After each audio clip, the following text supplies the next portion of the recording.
Đó cái này ngày nay nhưng mà ăn mất ní mất nhóm nhân cái thế ôi trời mình tên món á ní kêu nhưng mà có thể gặp con á nè kêu nhưng mà có thể gặp con à những cái tấm số rồi chứ mà té hay là tật trái co có hóm à lấy chặt đâm lạc mất sân là bây giờ tao ăn đấy thì nó càng khỏi cái non nhóm á à lấy chặt đâm lạc mất sân lấy chặt đâm lạc mất ui mất nhóm thùng thùng mình tên món nè thùng thùng á lấy ní và tóc món nặng mình son chó tao mà tiếc đằng là sai sụp chó ní mà té mà con chan món á đã cho người họ chinh anh món á ní tóc món cô trâu không đi máu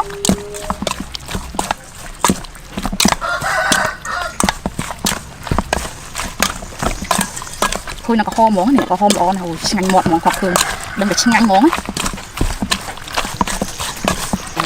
bông ôn thời cái này là có hôm lò món á tuổi trong nha món ấy lại cho chiết hai lỡ nhưng chặt đam cho tiên đánh ăn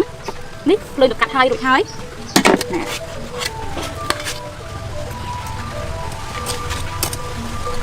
cho mực đặt món ăn việc ăn món á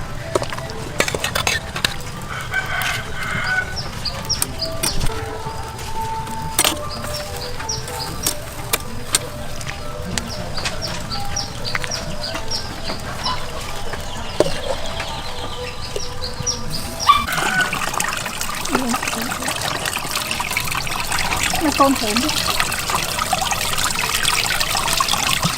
khi mà còn nhóm chích ăn hai rồi là chưa ngồi món á lấy em vô cái thẻ cắt vì thịt chứ nít thì thơm món nè cắt vì chân máu đậm bê thập cho ăn món á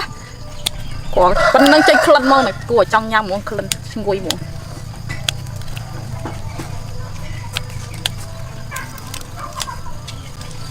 đâm một thầy các con là đặt tấm và tôm máu đầm tép lại vì cho sạch máu đã chố tại chớn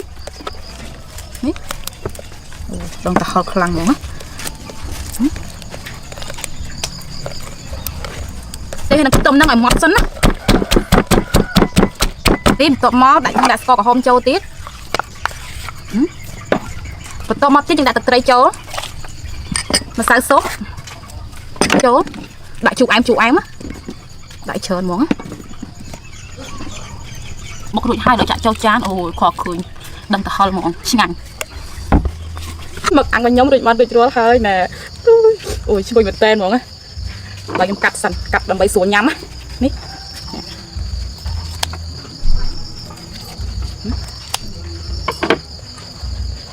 ôi vừa thấy các con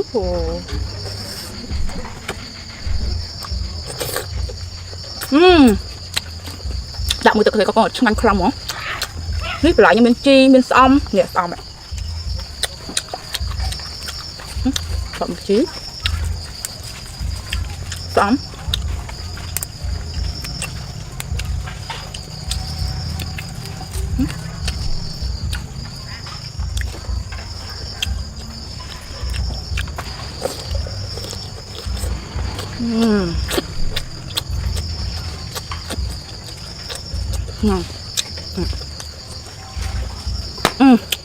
sôi đó món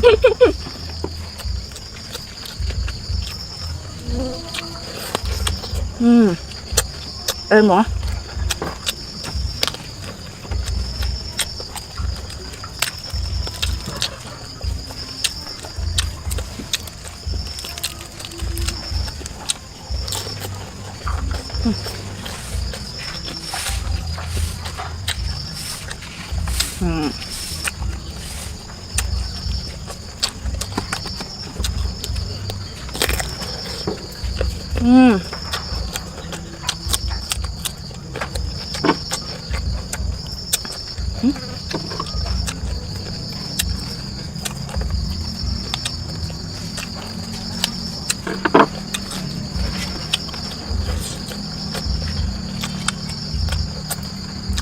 vì lúc phải rồi chuyện cho anh món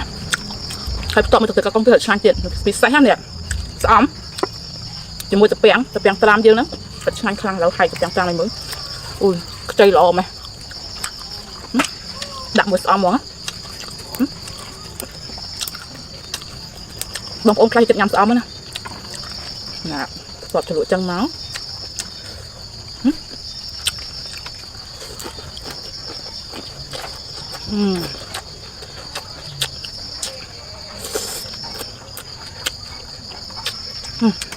Em không mà rẻ.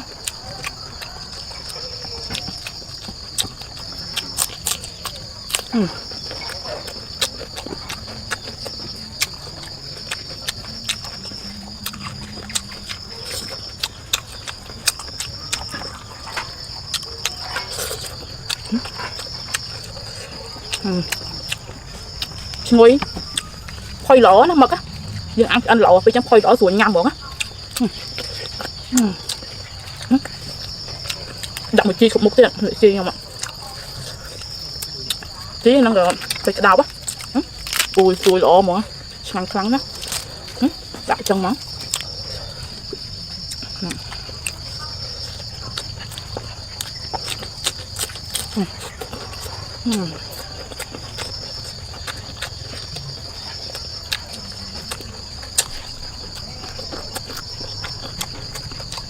Mà rẻ mà kia cái làm mà rẻ này bây giờ là 2 máu khôi lọ mỏ tọt mang chăng vô tọt mùi tiết nè đại chân máu đừng có chuyện là xin anh mỏ á biết nít mực nhà mình lắm đặng mình mà rẻ chân máu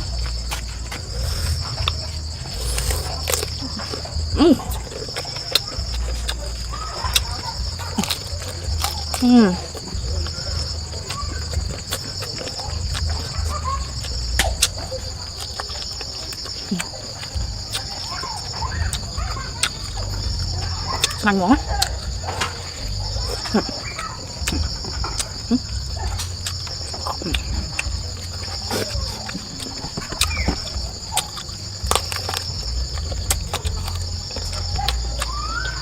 vậy bị tôi luộc nhá, hơi lòng cả hai nữa trong hộp tự lên món thịt luộc một tay phải crop một tay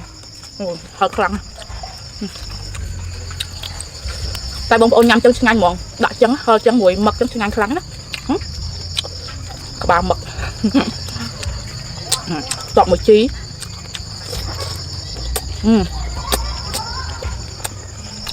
khọt suối còn một thời các con trong nó mà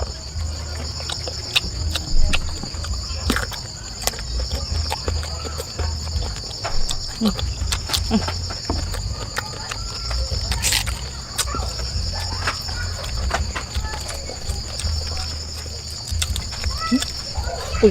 tươi bật thằng đầu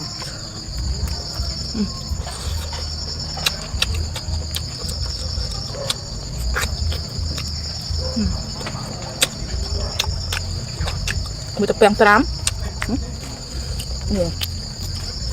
chơi lỗ mà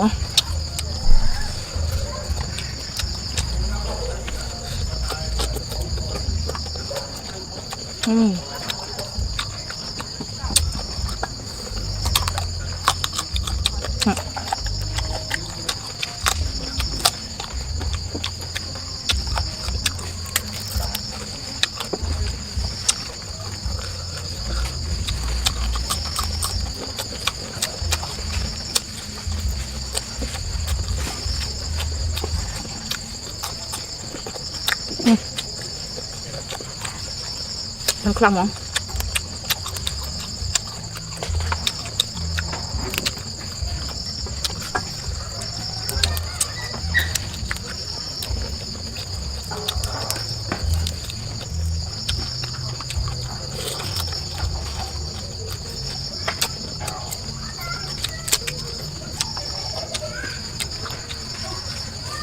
các bạn mực cùng mình tên món các bạn mực á